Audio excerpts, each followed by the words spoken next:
कल होगी कांग्रेस केंद्रीय चुनाव समिति की बैठक। सूत्रों के मुताबिक अमेठी और रायबरेली के उम्मीदवारों के नाम का हो सकता है ऐलान। महिला पहलवानों से कथित उत्पीड़न केस में ब्रजभूषण सिंह को झटका। राउज एवेन्यू कोर्ट ने खारिज की नए सिरे से जांच की मांग। 7 मई को तय होंगे आरोप।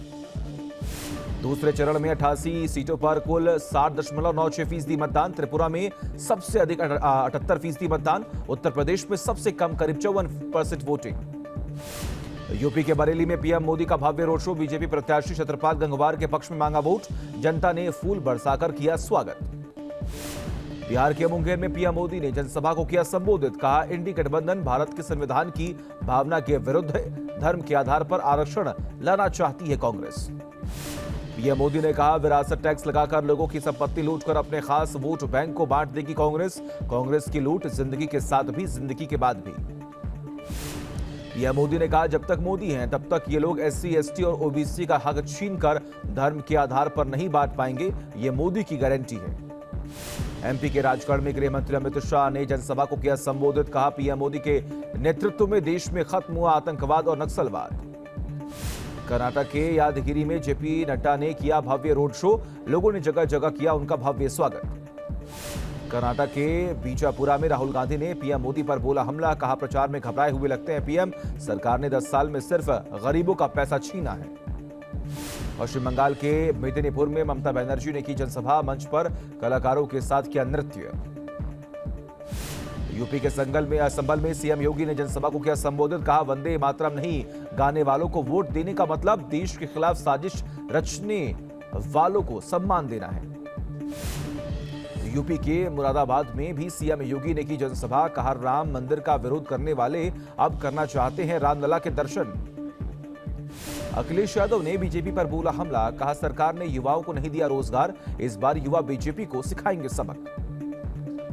केंद्रीय मंत्री अनुराग ठाकुर का बयान। कहा, अपनी हार का ठीकरा ईवीएम पर फोड़ता है विपक्ष। इन्हें मुद्दों और विचारधारा पर लड़ना चाहिए चुनाव।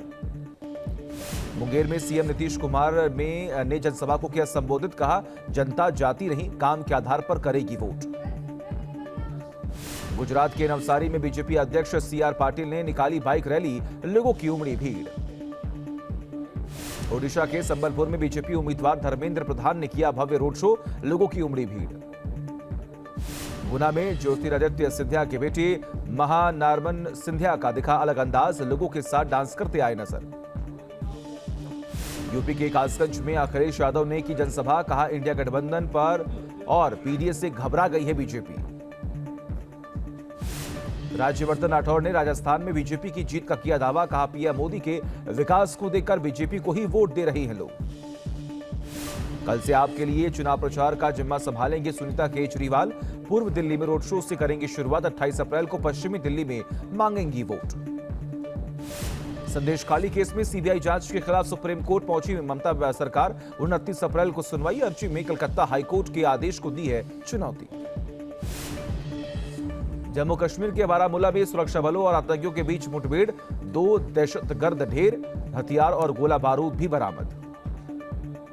दिल्ली के जहांगीरपुरी में बदमाशों ने घर में घुसकर महिला को मारी गोली। बेटी के साथ छेड़खानी का विरोध करने पर मेहताब नाम के शख्स ने हत्या कर दी।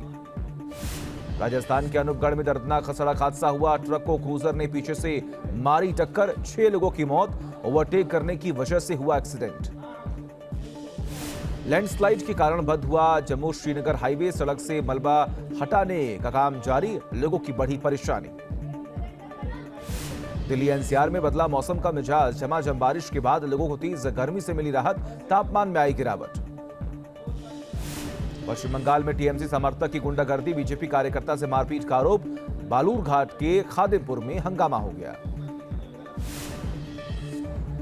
पश्चिम बंगाल की मालदा में पीएम नरेंद्र मोदी की जनसभा। कहा, तुष्टीकरण के लिए सीएए का विरोध किया गया। कांग्रेस आपकी संपत्ति लूटकर अपने वोट बैंक में बांट देगी। पीएम मोदी ने टीएमसी को विकास विरोधी बताया। कहा, घोटाले टीएमसी सरकार करती है, जनता भुगतती है। टीएमसी ने बंगाल को नुकसान पहुंचाया। मालदा में पीएम मोदी ने किया भव्य रोड शो। बीजेपी समर्थकों की उमड़ी भीड़। कड़ी सुरक्षा के बीच निकला काफिला। कांग्रेस के मैनिफेस्टो पर अमित शाह का बड़ा बयान। कहा, वो कहते हैं पर्सनल लॉ को आगे बढ़ाएंगे। क्या देश शरिया के आधार पर चलेगा?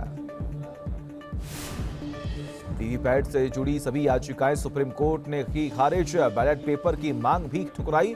मतदान के 45 दिन तक सुरक्षित रहेंगी ईवीएम। वीवीपैट पर सुप्रीम कोर्ट के फैसले पर बोले पीएम नरेंद्र मोदी, पुराना दौर लौटकर नहीं आएगा। बैलेट लूटने वालों के सपने चूर हो गए। बीजेपी ने पूर्व पीएम मनमोहन सिंह का मुसलमानों के हक वाले बयान का जारी किया वीडियो। जेपी नड्डा बोले, ओबीसी का हक छीनना चाहती है कांग्रेस। पूर्णिया में मतदान के दिन पप्पू यादव का बड़ा बयान, कहा जीतने के बाद अगर 6 महीने में भ्रष्टाचार खत्म नहीं किया तो राजनीति छोड़ दूंगा। बीजेपी उम्मीदवार नवनीत राणा का कांग्रेस पर हमला, कहा कांग्रेस महिलाओं के आभूषण को छीनना चाहती है। जब तक उनके भाई मोदी हैं, महिलाओं से कोई कुछ नहीं छीन सकता।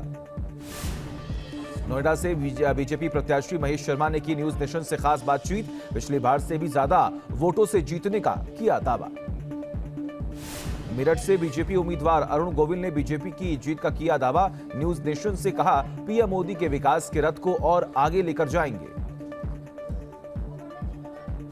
संदेश खाली केस में सीबीआई का बड़ा एक्शन। 24 परगना में टीएमसी नेता हाफिजुल खान के ठिकानों पर रेड। छापेमारी के दौरान भारी संख्या में हथियार बरामद।